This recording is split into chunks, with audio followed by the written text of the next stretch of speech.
Welcome to NCN news. నా పేరు ప్రశాంతి. బులెటిన్లో ముందుగా హెడ్లైన్స్ చూద్దాం. కార్మికుల నోట్లో మట్టి కొట్టారు బొలిశెట్టి శ్రీనివాస్. కష్టమే ఆయుధంలా జీవించే కార్మికుల నోట్లో మట్టి కొట్టి వారికి ఇవ్వాల్సిన సంక్షేమ నిధిని జగన్ ప్రభుత్వం నొక్కేసిందని కూటమి ఎమ్మెల్యే అభ్యర్థి బొలిశెట్టి శ్రీనివాస్ అన్నారు. తాడేపల్లిగూడెంలోని భవన నిర్మాణ కార్మికుల సంక్షేమ సంఘం భవనంలో నవనిర్మాణ కార్మికులతో ఆత్మీయ సమావేశం నిర్వహించారు. ఈ సందర్భంగా ఆయన మాట్లాడుతూ కరోనా సమయంలో ఇసుక లేక పని లేక భవన నిర్మాణ కార్మికులు ఇతర రంగాల కార్మికులు కష్టంలో ఉంటే వైసీపీ ప్రభుత్వం వారిని పట్టించుకోలేదని అన్నారు. ఈ కార్యక్రమంలో టీడీపీ నియోజకవర్గ ఇన్ఛార్జి వలవల బాబ్జీ, బీజేపీ నియోజకవర్గ కన్వీనర్ ఈతకోట తాతాజీ, భవన నిర్మాణ కార్మిక సంక్షేమ సంఘం అధ్యక్షుడు దువ్వా శ్రీను, టీడీపీ, జనసేన, బీజేపీ నాయకులు, కార్యకర్తలు, భవన నిర్మాణ కార్మిక సంఘ నాయకులు పాల్గొన్నారు.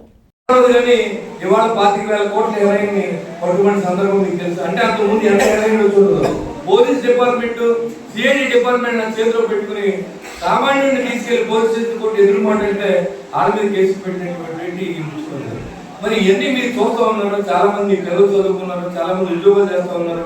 ఎంతకాలం మనం కష్టపడతాం, కష్టపడి కూడా కష్టపడినట్టు ఉంటాడు, సంపాదించేవాడు. దాంట్లో ముఖ్యంగా ఎంచుకున్న వ్యాపారం ఏంటంటే ఈ రోజు రాజకీయం.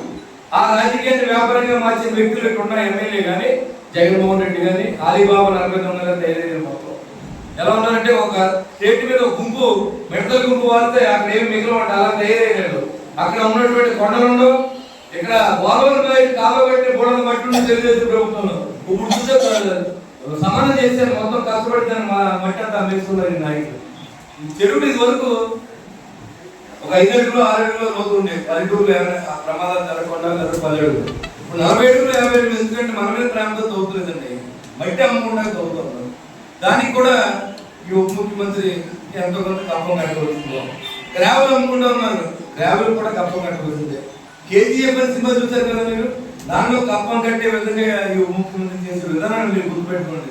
కరోనా సమయంలో కానీ, మీ కష్ట సమయంలో కానీ, మీకు పనులు లేనప్పుడు కానీ మీరు ఉన్నవాళ్ళు ఆలోచించండి. ఎప్పుడైనా ఎమ్మెల్యే ఇంట్లో ఇన్వాల్వ్ అయ్యి మీరు ఎలా బతుకుతున్నారు, ఇసుక లేదు, ఉద్యోగం లేదు, పని లేదు, ఎలా బతుకుతున్నారని ఏ రోజున ఆలోచించండి. మీకు ఇచ్చి 10,000 5,000తో సంవత్సరం సరిపడతాం.